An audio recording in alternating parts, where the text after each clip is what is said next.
In the spring of 1945, as Germany was crumbling, hundreds of white buses arrived to transport concentration camp prisoners to Sweden. Some have criticized the operation as one-sided. You be the judge. Hello, I'm Linda Shenton-Matchett, author, speaker, and history geek. While researching my books, I unearth tons of intriguing historical data that doesn't end up in my books. So I've created this channel to share those tidbits with you. Upon the invasion of Poland in September of 1939, Sweden declared itself neutral, as it had done during the First World War. As mentioned in a previous episode of Moments in History, scholars disagree as to whether the country was in fact neutral. Defenders of Swedish neutrality reference the country's softened policy against acceptance of refugees and its work with the Allies. Opponents, such as Winston Churchill, posited that Sweden, quote-unquote, ignored the greater moral issues of the war and played both sides for profit. However, things took a decidedly Allied turn in the last year or so of the war. Sweden ended its trade with Germany in November of 1944. Then, in April of 1945, Swedish officials froze German assets and restored looted property. About the same time, the government had turned its thoughts to the Scandinavian prisoners, none of whom were Swedish. Those were held in concentration camps. There was concern about their safety in the chaos that was about to come. Would camps be blown up? Would mass executions occur? Something had to be done. The Danish Foreign Ministry had reached certain agreements with the Germans and were allowed to bring home some prisoners and deliver food packages to those still incarcerated. Swedish officials decided, why not attempt negotiations of their own? Rather than deal directly with the Reich, the government tasked the Swedish Red Cross, led by its vice president, Count Folke Bernadotte, with the mission.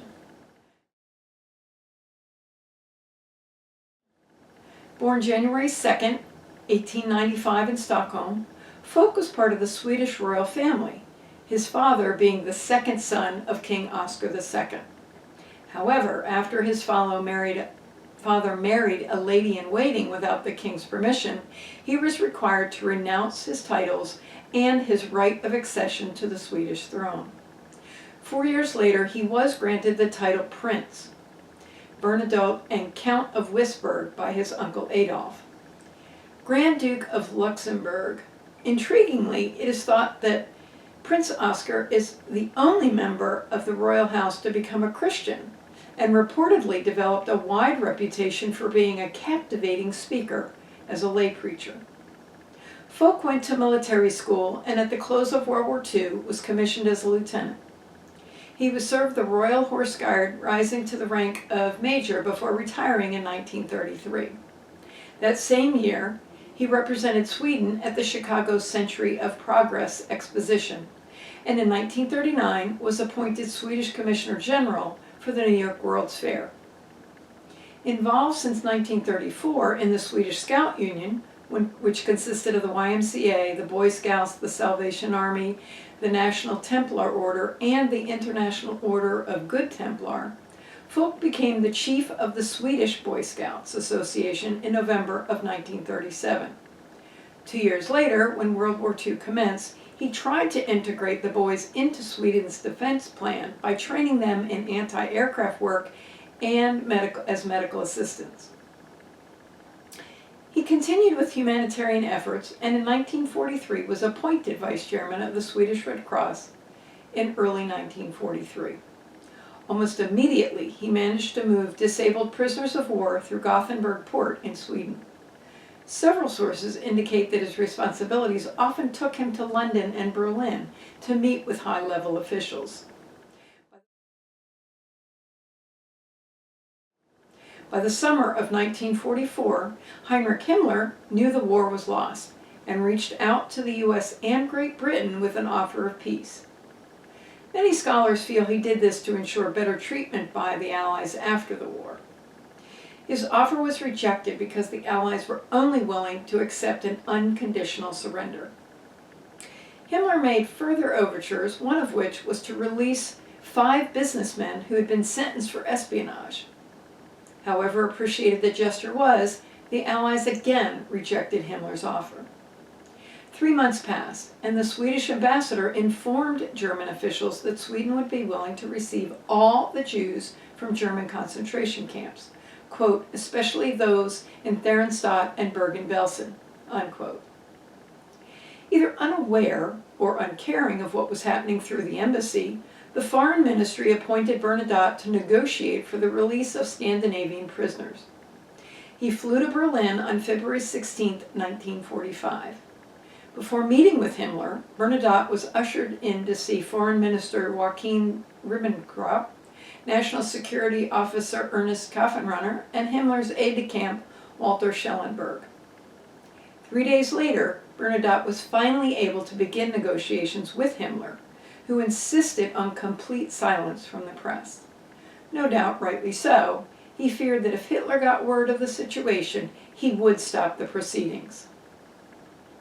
Finally, after several days, Himmler agreed to authorize the Red Cross to evacuate Scandinavian prisoners from Nuremberg camp to be moved to another camp on the Danish border, but still remain in Germany. He did agree to allow the elderly, sick, and mothers to be transported out of Germany. Swedish-born women with children were also allowed to travel to Sweden.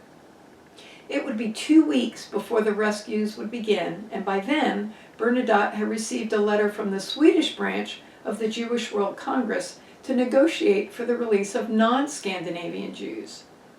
Bernadotte was reportedly interested in making that happen, but the government would not let him proceed with those negotiations.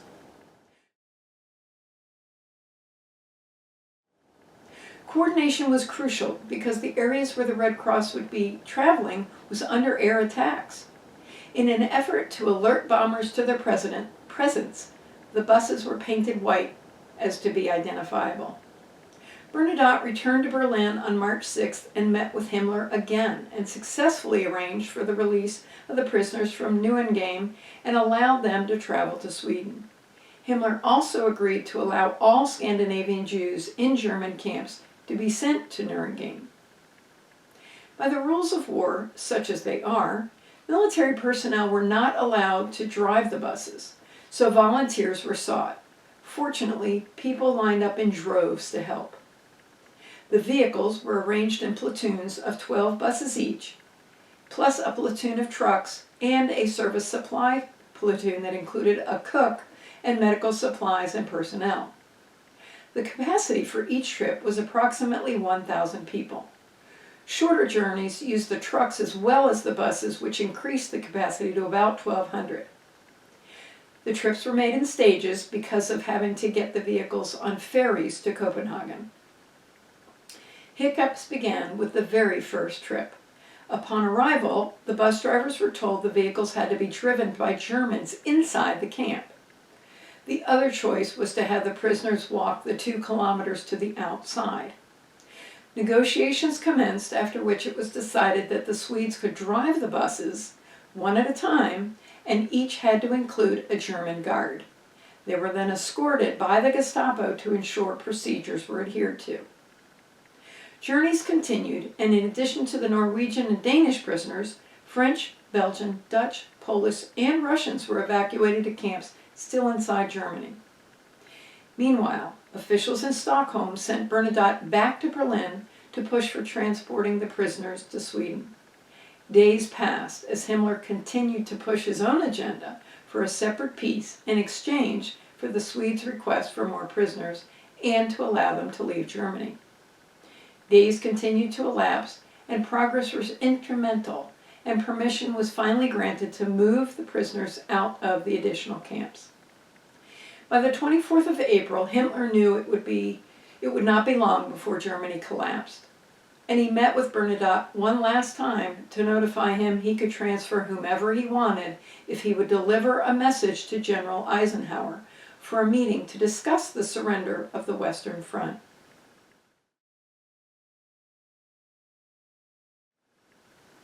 Despite the danger, the transports were mostly successful. Tragically, 2 of the convoys were struck by Allied bombs because German tanks had tried to integrate with the platoons for protection. And just as the first, the last journey was somewhat eventful in that a baby was delivered and a German spy was revealed. The number of those rescued varies depending on which source you check, but somewhere between 19,000 and 30,000 prisoners were saved over 54 days. In the years that followed, some critics of Bernadotte indicate he should have, tried harder to secure the release of non-Scandinavian prisoners, Jews and Gentiles. The operation itself has been criticized for perceived cooperation with the Gestapo, but those who were saved never forgot the efforts made on their behalf to secure their freedom. Would you like to learn even more World War II history? Please stop by my blog, found at www.lindashentonmatchett.com. Thanks for watching, and have a great rest of your day.